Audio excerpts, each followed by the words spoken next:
Dapat na magharap sa sesyon ng sangguniang palalawigan ang mga opisyal ng National Commission on Indigenous People at mga miyembro ng sangguniang bayan ng Kapalonga sa panguna ni Vice Alcalde nito para tuluyan na marisolba ang kawalan ng pundo para sa pagkaroon ng Indigenous People Mandatory Representative sa sangguniang ng nabanggit na munisipalidad. Ito ang desisyon ng sangguniang palalawigan sa panguna ni Vice Governor Joseph Ascucha o matapos na sabihin ni Kapalonga Vice Mayor Attorney Marcia Estoras na hindi pa nakakapagsumiti ng kinakailang mga dokumento ang NCIP para sa pag-upo ng kinatawan ng mga katutubo sa sangguniang bayan ng Kapalonga. Meron po kasi kaming napag-usapan during the session that we are amenable to place a budget for that. Ang problema lang po, during the session, sinabi nila na nagkaroon ng pagbabago sa leadership kung sino who will be representing the IPs.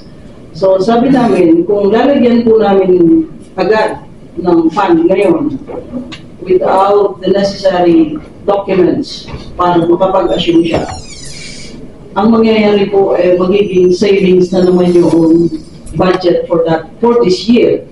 Ito ay taliwas naman sa pahayag ng NCIP na nakompleto na ang proseso ng pagpili ng IPMR nito noon pang taong 2021. 2021 sa covered court ng Barangay Tanawan, Kapalonga. In fact po, simultaneous po ng proseso ng pag-select po ng ating IPMR sa bayan ng Kapalonga ay yung pagpili din ng ating mga piling miyembro ng komunidad ng Manide sa ating ngayong nakaupo na kagalang-galang na bukal Ricky Nobisala.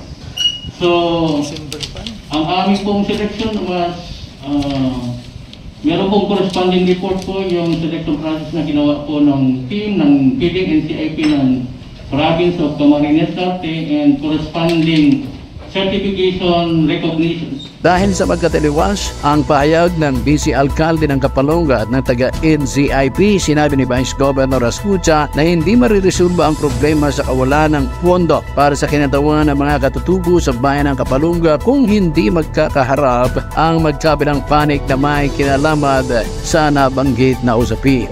We cannot settle this issue unless the other side of the point is here. So we have to also invite the NCIP together with the nominated representative of IPMR by next session. So we can really check, we can really confirm, we can really verify what is really the real story, what is the real status on this.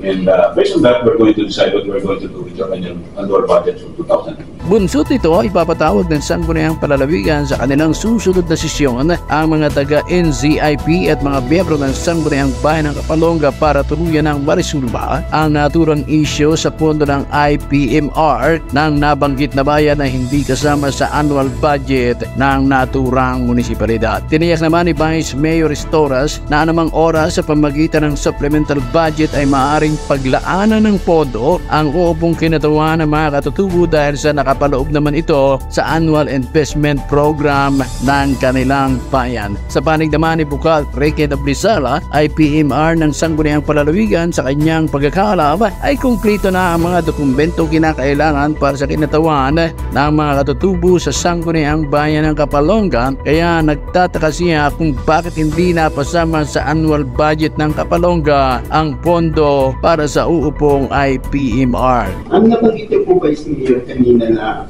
ang may hinihingi kayong dokumento dun sa naselect na IPMR sa Kapalonga, ano po yung dokumento na hinihingi? Kasi ang pagkakaalam po according din sa NCIP, nakapagpasa na po sila ng lahat ng kailangan, yung COA, yung Certificate of Permission, yung documentation ng selection na ipasa na po yun sa inyo during yung mag-appear sila dun sa session.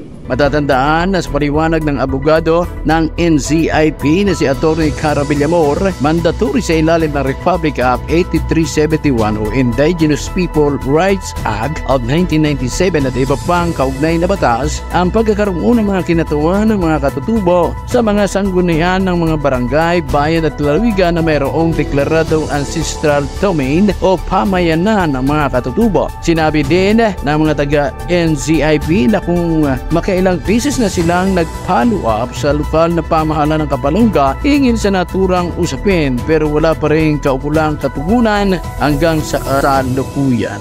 Para sa totoo, Balitang Camarines Norte, Ricky Pera, BZN, Bicol.